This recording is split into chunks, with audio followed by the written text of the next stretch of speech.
Hi, and welcome back to Meiji Japan podcast. Today I'm going to talk about the last part of Japanese history. Uh, this is the one. No, actually, the other one also wasn't good. But this is one of my weaker period in Japanese history. But yeah, I'm just gonna talk to you a bit. So here's Japan. Okay, Japan. Japan is closing itself to everyone else called Sakoku. Oh, Sakoku, I think. It's called Sakoku, and nobody can come, nobody can go out. Okay, and someone come knocking. It's not a fair nation. It's Commodore Perry, who's an American Commodore, right? Yeah. Anyway, he comes with his fleet, and he's like, knock knock. Hey, Japan, open up. And Japan was like, oh, I don't know, but I'm not sure about this. Oh, we're gonna bombard you if you don't. Like, anyway, we're going to the Philippines. Think about it. And then they went to get to the. I believe they went to the Philippines. I might be making that up. I know they went somewhere first, and then they come back.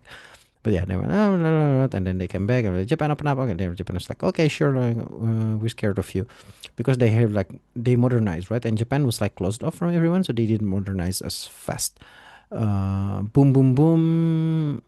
Japan was forced to sign some treaty, which was like Japan called them the unfair treaties, which I do think were kind of like unfair. So like Japanese people, because Japanese people are barbarian, you cannot punish us. So like an American could kill a Japanese and probably not be trialed by the Japanese law. They had to be trialed by the American law, which might be not fair. And they were like, open up also these other ports. I think they also opened some few other ports. I think Yokohama was the place where people lived.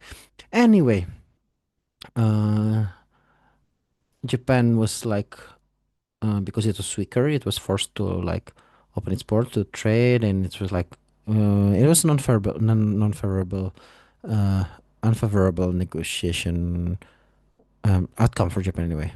So yeah, and then Russia and France, I think, and England probably also were like, "Oh, hey, Japanese weak, let's come also and force ourselves." It sounded wrong, but yeah, to first trade with Japan. And Japan was like, oh no, boo hoo, we don't like this. And many people were like, oh, we don't like this. Expel the foreigners, right? Uh, and another thing was also they were like, people started thinking like, hey, shouldn't the emperor be in charge? In charge? Why is the shogun in charge? Oh, the emperor should be in charge. And so there was like this movement, bring the emperor back and expel those foreigners. And yeah, some so rebellions eventually was started by especially these two domain. I think this is Choshu at the time and Satsuma, Kagoshima, and Yamaguchi, Hiroshima. And they were like had army. They walked to Kyoto and then fight, to Edo, fight. Anyway, they won. And then these people they made like, let's modernize Japan, put the emperor back, and the emperor at the time was Emperor Meiji, which is called it's called the Meiji Restoration. They restored Emperor Meiji back to his position. And then what they did after that was like, we need to change our way. If you watch The Last Samurai, it was people like, it's a bit off historically, but like some part of it does reflect how people think at the time. Is like we lost because of our Japaneseness. I think that we need to change. We need to copy the Westerners, and like that's how they went. They studied.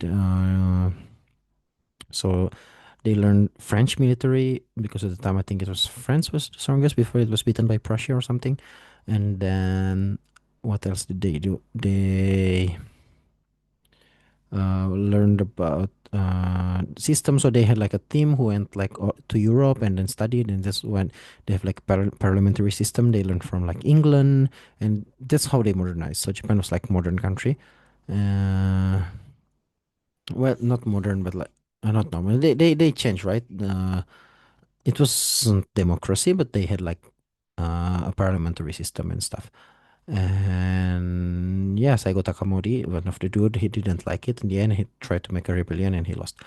Anyway, uh, so Japan kind of modernized. They become stronger, and then Sino-Japanese, no, Russo-Japanese War happened. They're like fighting Russia and Korea, and then they won. It was like, "Pook, we won!" Like, way, we're strong. And then they kept on like taking like parts of Korea. I think they took part of China, Manchuria, and yeah.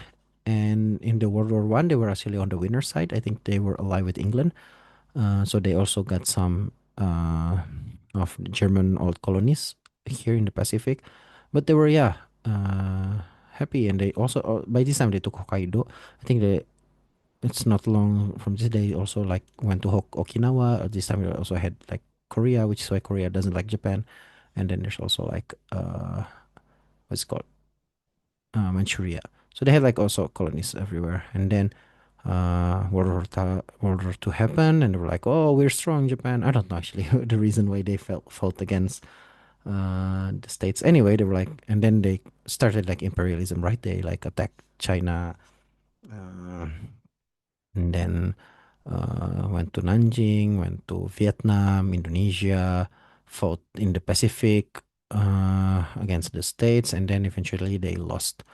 Uh, Obviously, the reason they pulled the trigger was like the atomic bombs, but I think they might already have been on the losing side. Like it wasn't looking good already for Japan at the time. But yeah, uh, so they lost, and that's when they started more to modernize, which I have no idea about. I really don't know about uh, after World War Two Japanese history. Even that was like kind of weak, right? But yeah. So that's the whole of Japanese history. Hope you enjoyed it. See you in the next video.